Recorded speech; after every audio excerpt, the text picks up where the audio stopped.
তুই 4 মাসের সন্তানকে বেচে দিলি।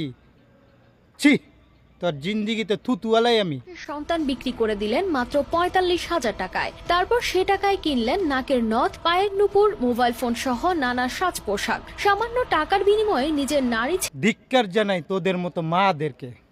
তুই কেমন মা, নিজের শখ পূরণ করার জন্য নিজের 4 মাসের শিশু সন্তানকে বেচে দিলি ৪৫,০০০ টাকা।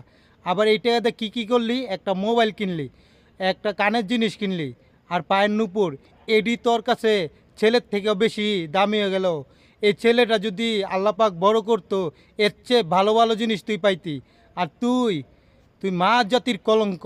তোর মতো মা জাতি আছে দেখাই বর্তমান যুগে ছেলেরা মাকে ঠিক মতো দেখে না, বউয়ের পাগল।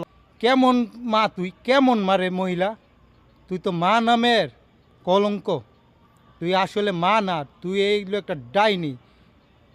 যদি না খাইতে পারতি, না চলতে পারতি, তোর জামা অসুস্থ থাকতো, তাইলে একটা কথা ছিল। নিজের শখ পূরণ করার জন্য তুই 4 মাসের সন্তানকে বেচে দিলি। ছি, তোর জিন্দিগিতে থুতুয়ালাই আমি।